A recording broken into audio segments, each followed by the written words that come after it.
నమస్తే అందరికీ. Welcome to భాగ్య వంటిల్లు. ఈరోజు చికెన్ పకోడీ రెసిపీతో మీ ముందుకొచ్చేసానండి. బయట వెదర్ చల్లగా, అలాగే మనకి ఇంట్లో గుమగుమలాడే ఈ చికెన్ పకోడీ ఆహా! చాలా బావుంటుంది చల్లని వెదర్‌కి.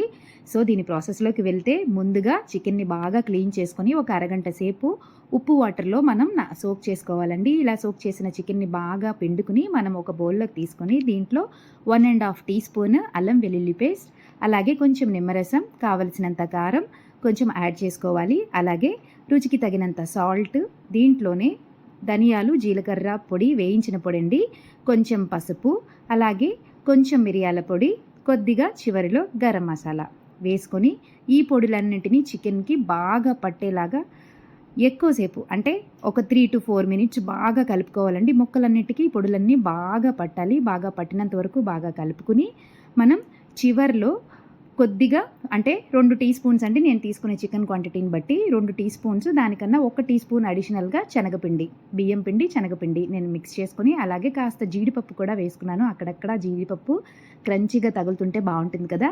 సో, జీడిపప్పు కూడా వేసుకొని ఈ పౌడర్స్ కూడా బాగా పట్టేలాగా మరొక్కసారి మనం బాగా కలుపుకోవాలి. కలుపుకొని చివర్లో కాస్త కొత్తిమీర మనం వేసేసుకోవాలండి. అవసరమైతే కొద్దిగా 2 టీ స్పూన్స్ వాటర్ యాడ్ చేసుకోండి.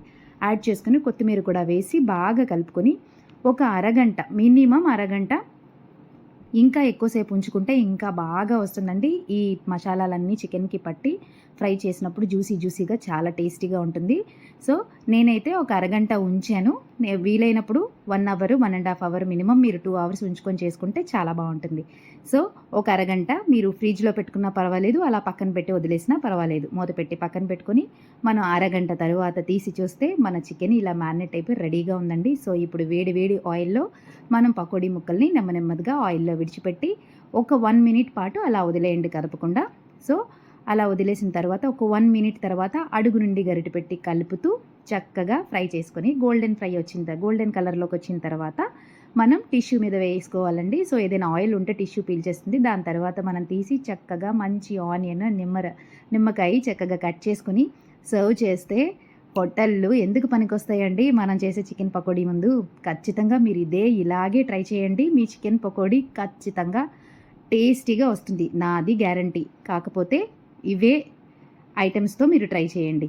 మరి నచ్చిందా? మీకు తప్పకుండా నచ్చితే ఈ ఛానల్ చూసి ఎవరైనా ఈ రెసిపీ ట్రై చేస్తే మీకెలా కుదిరిందో నాకు కామెంట్ పెట్టడం అస్సలు మర్చిపోకండి. గుర్తుపెట్టుకోండి, ఈ చికెన్ పకోడీలో ఎక్కువగా జీడిపప్పు వేసుకుంటే క్రంచీగా బావుంటుంది. చివర్లో కరివేపాకు కూడా మీరు చక్కగా ఫ్రై చేసి పైన గార్నిష్ చేసుకుంటే ఇంకా బావుంటుంది. సో, నచ్చింది కదా! ఖచ్చితంగా ట్రై చేయండి. ఎవరైనా ఫస్ట్ టైం నా ఛానల్ చూసి ట్రై చేస్తే మాత్రం ఖచ్చితంగా నాకు కామెంట్ పెట్టండి. మీకెలా కుదిరిందో నాకు చెప్పండి.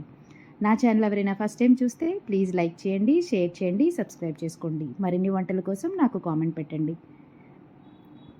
నచ్చింది కదూ! తప్పకుండా ట్రై చేస్తారు కదూ! చూసారా చాలామంది చూస్తూ వెళ్ళిపోతున్నారండి. కొంచెం మాలాంటి వాళ్ళని సపోర్ట్ చేస్తే ఇంకా ఎక్కువ వంటలతో నేను మీ ముందుకు వస్తాను. ఇంకా మంచి వెరైటీలు మీకోసం పెడతాను. మరి నచ్చింది కదా! ఖచ్చితంగా లైక్ చేయండి, షేర్ చేయండి, సబ్స్క్రైబ్ చేసుకోండి. ఎవరైనా మొదటిసారి చేస్తే మాత్రం ఖచ్చితంగా లైక్ చేయండి, సబ్స్క్రైబ్ చేసుకుంటారు కదూ! Thank you all.